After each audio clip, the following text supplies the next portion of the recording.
426 passengers. That's how many people the Boeing 777-9 can carry. It's the biggest twin-engine airliner the world has ever built, the longest passenger jet ever made. And for years, the entire industry agreed on one thing. This was the plane that would finally replace the Airbus A380. The Super Jumbo was dead. Its successor was here. Case closed.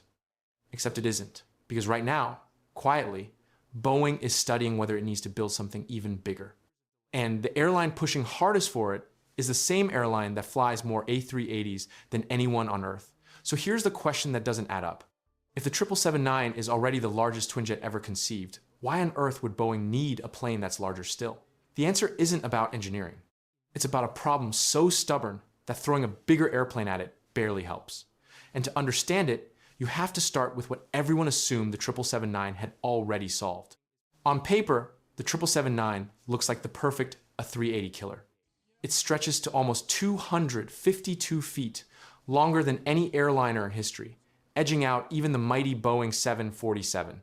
It's powered by the GE9X, the biggest and most efficient jet engine ever bolted to a commercial plane. It has folding wingtips, so a wing built for enormous span can tuck itself in and fit into standard airport gates the A380 could never squeeze into. And it burns something like 20% less fuel than the old wide bodies it replaces. It carries around 426 passengers in a normal two-class layout.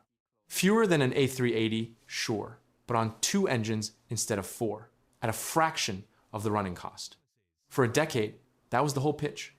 The A380 needed to be crammed to the brim on the world's densest routes just to make sense, and there simply weren't enough of those routes to keep the factory alive.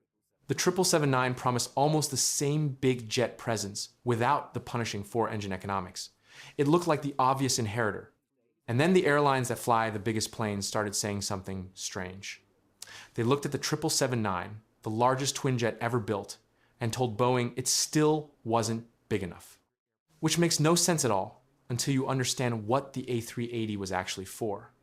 Because the A380 never succeeded by being large.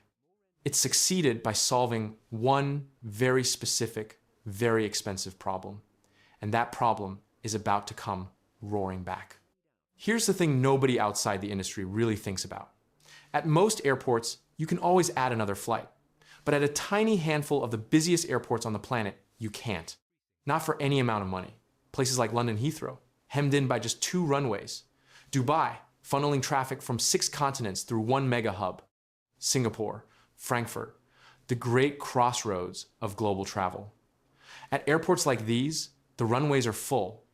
Every single takeoff and landing slot is spoken for, from before sunrise to after midnight. And you cannot build more. A slot at Heathrow is like a plot of land in the middle of a city that's already completely built up. No matter how rich you are, nobody's making more of it. So the only thing you can do with the slots you already own is make each one carry more people. This is the real math, and it's brutal. If a normal twin jet moves 350 people through one precious slot, and a bigger jet moves 500 through that same slot, the bigger jet just made that irreplaceable piece of airport worth far more. That's why the A380 existed. Not to fly far, to turn one takeoff into the most valuable takeoff on the schedule.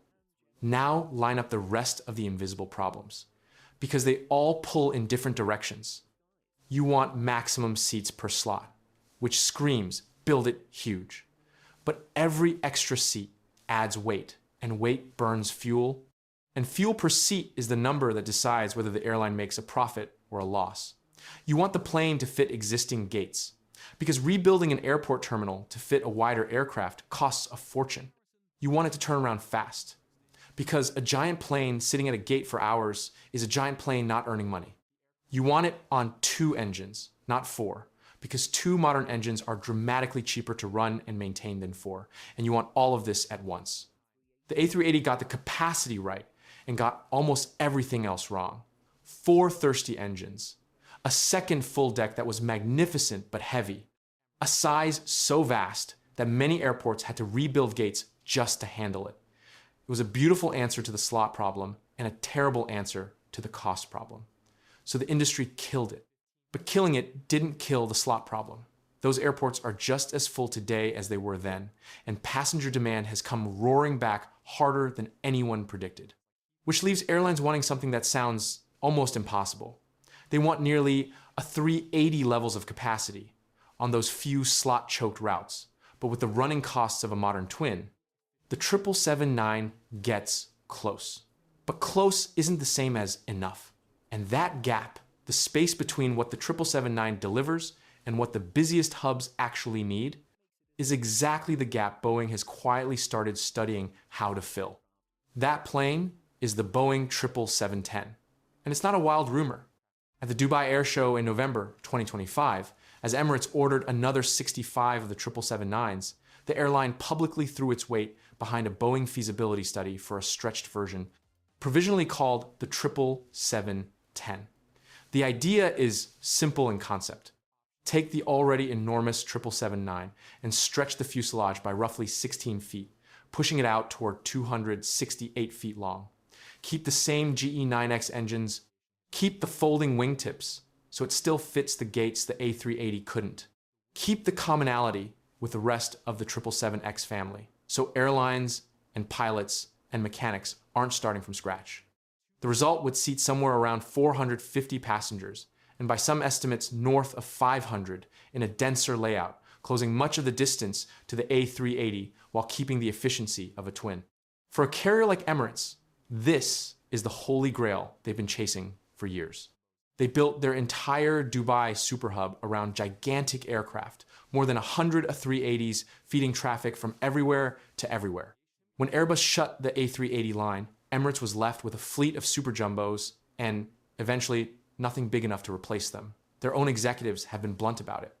They cannot afford to shrink their capacity. They need a bigger plane, and they've been openly begging Boeing to build one. So the engineering challenge, strangely, is no longer really the hard part.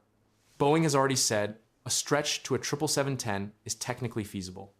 The real challenge is something much harder to solve with a slide rule. It's proving that enough airlines would actually buy it. And that's the twist. Because the same feature that makes this plane necessary is the exact feature that makes it terrifying to build. Only a tiny number of airports on Earth are congested enough to truly need a 450 to 500 seat aircraft. Everywhere else, airlines have learned to love flexibility instead of raw size.